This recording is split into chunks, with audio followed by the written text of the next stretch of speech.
Muy buenas a todos y bienvenidos al episodio número 3 de Reclam. Como les digo siempre al final de los vídeos, los comentarios son una herramienta que ustedes tienen pues para dejarme sus opiniones, sus sugerencias, etc. Pero también puede servir de fuente de inspiración para mí para hacer estos vídeos. Y en el primer vídeo alguien me dejó este comentario.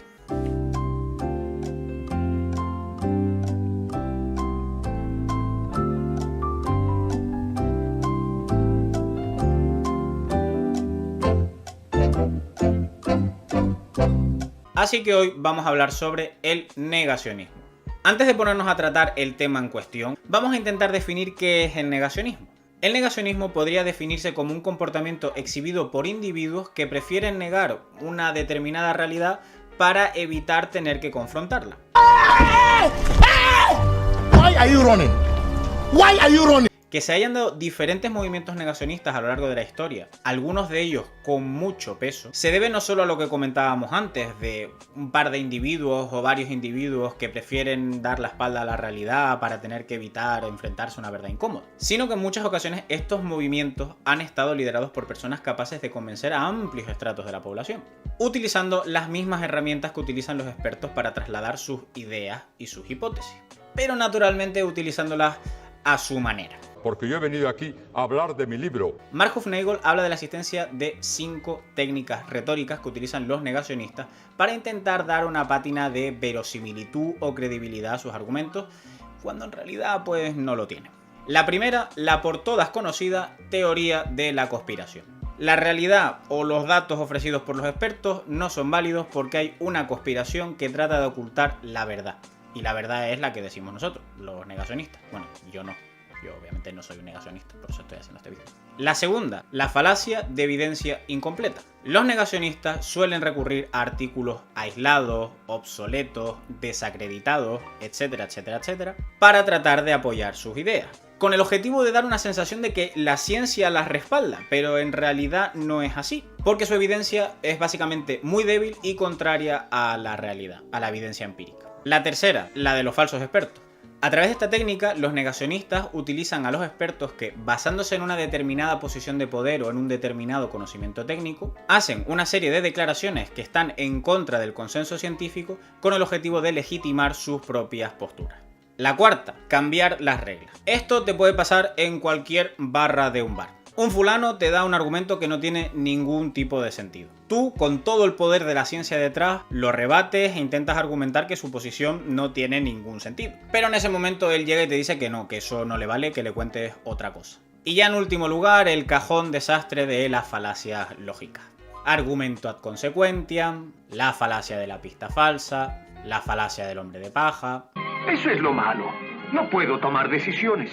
No tengo cerebro. Y gracias a estas herramientas se han sustentado los grandes movimientos negacionistas de la historia de la humanidad. Algunos de ellos sin ser extremadamente hirientes para el conjunto de la sociedad. Por ejemplo, los negacionistas de la llegada del hombre a la luna. Otro ejemplo puede ser el de los terraplanistas. Pero el problema de estos movimientos negacionistas es cuando realmente afectan al conjunto de la sociedad. Por ejemplo, aquellos que atentan contra la integridad del planeta. Los negacionistas del cambio climático. Obama's talking about all of this with the global warming and that a lot of it's a hoax. It's a hoax. Otro ejemplo de negacionismo es el denominado revisionismo histórico, que es un movimiento que busca reinterpretar ciertos sucesos que han tenido lugar a lo largo de la historia. Y además lo dicen algunos desde ideologías de la extrema izquierda que parecen olvidarse que el nacionalsocialismo era una derivación del Partido Socialista de izquierda o el fascismo era una sección del Partido del Lavoro italiano de la izquierda. El más evidente y el probablemente más conocido por todos es el negacionismo del Holocausto. Y para terminar, el negacionismo relacionado con cuestiones sanitarias. Controla nuestra mente por medio de la vacuna de la gripe. ¡Lo sabía! Niños, ¿no os alegra ahora que estemos en contra de las inyecciones? Sí. Pasemos pues al objetivo de este vídeo, que es analizar el negacionismo sobre la COVID-19. Esta pandemia reúne el cóctel perfecto para el movimiento negacionista. Un origen supuestamente incierto hasta el momento. Además, en China, un país que parece que inspira a los negacionistas para generar teorías conspiranoicas. medidas orientadas a la protección sanitaria, como puede ser el confinamiento o las mascarillas, que han sido tachadas de atentados contra las libertades y derechos de los individuos, vacunas que se desarrollan en un tiempo récord, etcétera, etcétera, etcétera. A eso se suma que vivimos en una sociedad con muchísima información y que en estos momentos de pandemia pasamos muchísimo más tiempo en casa, por lo que, ¿por qué no contribuir un poquito extendiendo todos esos bulos, no? Para muchas personas es muchísimo más fácil de tragar que existe una extensa y compleja conspiración que lo único que intenta conseguir es acabar con todos nosotros, que tratar de informarse y entender que el punto al que hemos llegado depende de muchísimas variables que están interconectadas entre ellas. Ya en 2015, Bill Gates, que es el enemigo número 1 de los negacionistas, pronosticaba en una charla TED que la próxima gran catástrofe global no sería ni una guerra ni un apocalipsis atómico, sino que sería una pandemia. Today, the greatest risk of global catastrophe doesn't look like this. Instead, it looks like this. Que la COVID-19 haya sido el causante de esta pandemia global se debe en parte a sus características únicas. Se transmite a través de vía aérea por fómites, gotículas y, según algunos estudios, a través de aerosoles. Y por otro lado, que los pacientes infectados tienen un periodo asintomático donde pueden contagiar a los demás. El origen de la pandemia ha sido motivo de debate, aunque la evidencia científica respalda cada vez más la idea de que estamos ante un virus de origen natural, derivado de un evento zoonótico, es decir, un virus que se transmite entre animales. Y por supuesto que no se trata de un virus manipulado en laboratorio. Aunque está claro que hay algunos expertos que no dejan morir esa idea. Y la teoría que más peso ha tenido hasta este momento es la de la viróloga Yang Li Meng, que publicaba hace unos meses un artículo en el que infundía la idea de que el virus había sido fabricado en un laboratorio de China, más concretamente en Wuhan, donde se inició la pandemia. Pero sucede, como decíamos al inicio, que todas las teorías negacionistas se pueden rastrear y contraargumentar. En primer lugar, el artículo generaba cierta sospecha, ya que no pasó por el proceso que se conoce como revisión por pares. Un proceso básico para garantizar que los trabajos que se publican cumplen con los estándares de calidad, proporcionan credibilidad y por tanto pueden ser publicados. En segundo lugar, el hecho de que el artículo haya sido respaldado por una organización política. Una organización política creada por dos personas un tanto sospechosas. La primera, Steve Bannon, estratega político que ha colaborado con diversos movimientos populistas de derecha, entre ellos Donald Trump en Estados Unidos y Vox en España. Y por otro lado, Guo Wengui, espero haberlo dicho bien, multimillonario y disidente chino por haber cometido delitos de carácter económico, obviamente en su país. Por lo que este artículo tiene más pinta de querer perjudicar a China en otros aspectos y no tanto demostrar una verdadera preocupación por los orígenes del virus. Los cretinos americanos vuelven a casa. Y en último lugar, que las tesis planteadas dentro del artículo han sido refutadas por expertos en el área. La primera tesis habla de que el SARS-CoV-2, el virus que genera la COVID-19, se parece sospechosamente al coronavirus de un murciélago encontrado en laboratorios militares. Pero es que ¿cómo no se van a parecer si es que están relacionados, si son familia, hijo? Si son los dos coronavirus, ¿cómo no se van a parecer? La segunda tesis habla de que la proteína que utiliza el SARS-CoV-2 para unirse a las células e infectarlas se parece sospechosamente a la del SARS de 2003. Pero es que esas proteínas se encuentran en otros coronavirus. Es que aparecen y es que pueden coincidir, chicos, que son coronavirus, es que es normal. Y la tercera habla de que una de las secciones de esa proteína que se une a la célula para infectarla, no me pregunten más porque hasta aquí llega mi nivel de ciencia, tiene una forma única que no se ha visto nunca hasta entonces y no se puede reproducir de forma natural. Pero es que resulta que no, que el coronavirus, que el MERS que apareció en 2012 en Oriente Medio, tenía esa misma, la tenía igual. Es que no se sostiene ese artículo. En todo caso, de lo que se duda es de su origen, pero no se puede dudar de que el coronavirus existe. No obstante, hay gente que lo hace, como por ejemplo este hombre. Me han castigado. He sido un niño malo. ¿Cuáles son las teorías que argumentan los negacionistas de la COVID-19?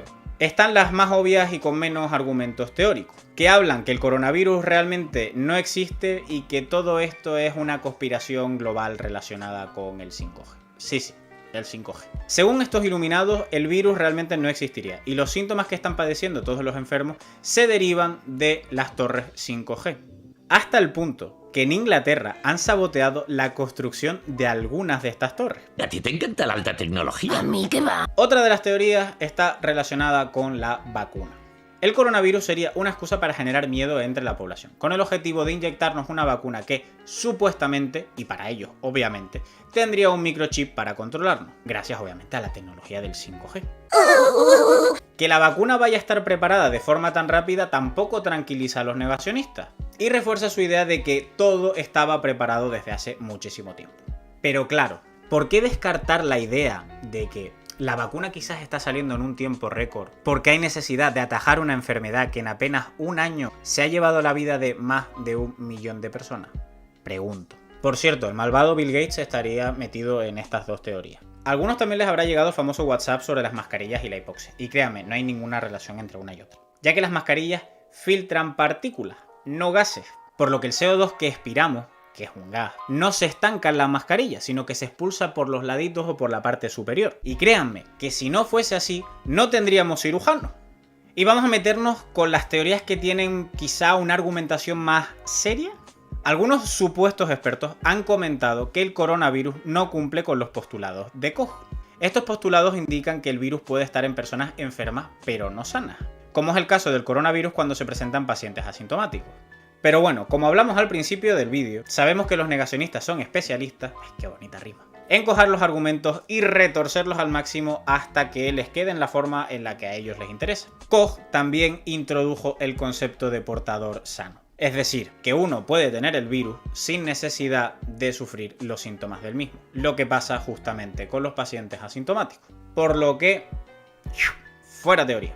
Y a eso podemos sumar el hecho de que se ha aislado el virus en miles de muestras de pacientes infectados y que se ha obtenido el genoma del virus en todas esas muestras. Y es que hay hasta fotografías, y muchas. Pero claro, el no creer también se debe en muchas ocasiones a una cuestión de no ver. Es decir, como yo no he visto a nadie infectado o no conozco a nadie que se haya infectado, por lo tanto el virus no existe. Esto no funciona así. ¡Oh my God! Si más de 1 millón de muertos en todo el mundo, testimonios de familias rotas que han sido incapaces de despedirse de sus familiares e imágenes diarias de pacientes infectados no te vale, pues entonces a lo mejor el problema no es el coronavirus, sino tu capacidad para ser consciente de la realidad en la que vives. Dudar de la existencia del SARS-CoV-2 y por tanto de la actual pandemia de coronavirus es de una ignorancia supina.